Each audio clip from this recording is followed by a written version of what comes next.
Resin kits. They're toxic, require a lot of masking, and generally unforgiving. It's always felt out of reach, but I was wrong. I'm Steb, and this is the Red Phantom. Parts checking is always the first step. I thought this would be a chore, but it was mesmerizing. Seeing these sculpts in person for the first time, I could have stared at them for hours. Once the list is checked off, it's straight to the wash. I soaked every part in Gaia's resin wash for 15 minutes. Unfortunately, this is non-negotiable. If I'm lazy here, the paint will peel later. I spent an hour scrubbing these after to make sure that they were surgically clean.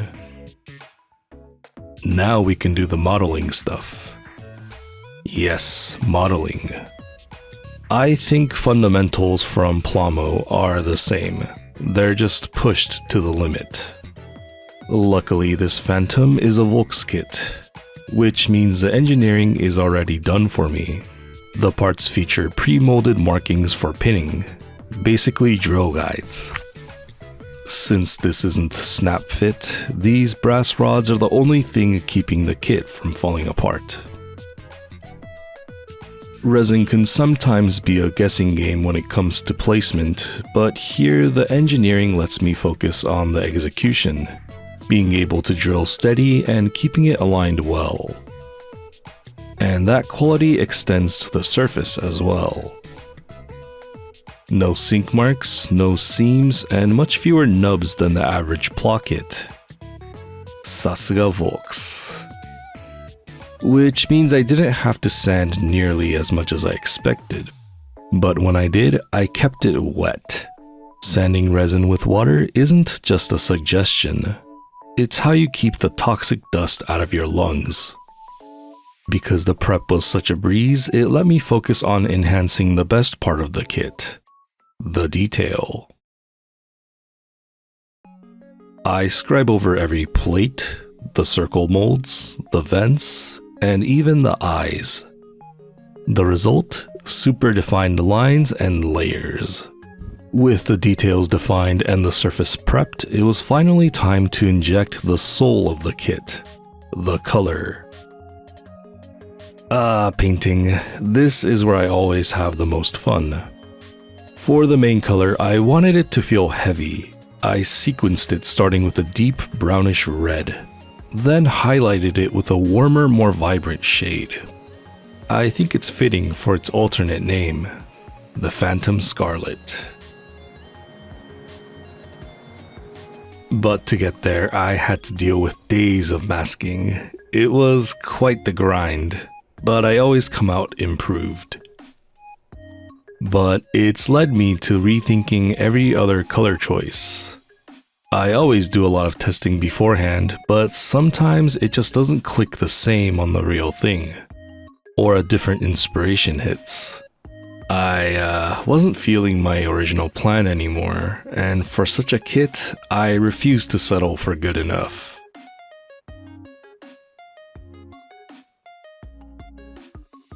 Hello, Phantom. Now, I want to show the sauce, the work I haven't shared anywhere yet. Let's look at the hair. This is something I wanted to mess with. Out of the box, I felt it looked a bit stiff, so I wanted to give it a lot more movement. One of the coolest properties of resin is that you can heat shape it. I took this to a running sink and placed high heat from a hairdryer to soften the strands one at a time. Once the flow felt right, I'd hit it with cold running water to lock it in place. To make sure the position was perfect, I was constantly test fitting and adjusting every strand. Next, painting the sword. So initially, the sword and hand part was molded in together. To me, masking this was a trap. It was scary, but I decided to saw the sword off the hand. I had to make sure the cut was perfect without damaging the surrounding resin. To pull this off as best as I could, I used the chisel to create a solid guideline first, then committed to the saw. What I'm using here is a photo etch saw on a design knife handle. I really have to thank my experience with vintage Gunpla for this one.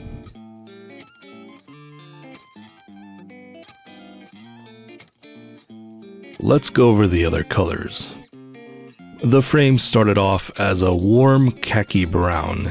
It's a color I've used on my RK Gundam. It was safe. Too safe. I unmasked it and immediately hated the lack of tension. So I pivoted to a custom teal gray.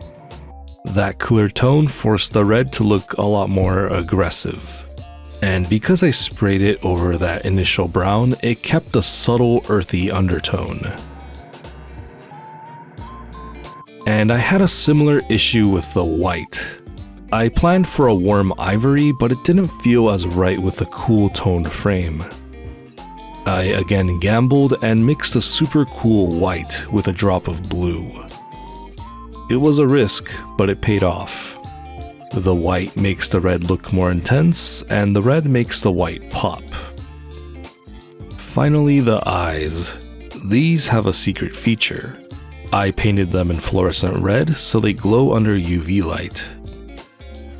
I've been asked how I handled painting these, but it was surprisingly easy. I sprayed the red first, then used circle masking tape to cover the lens.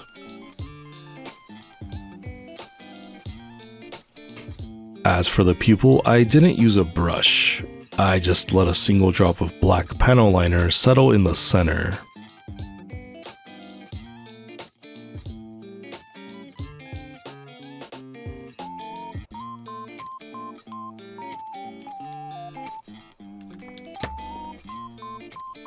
These kits are an investment of time, money, and focus.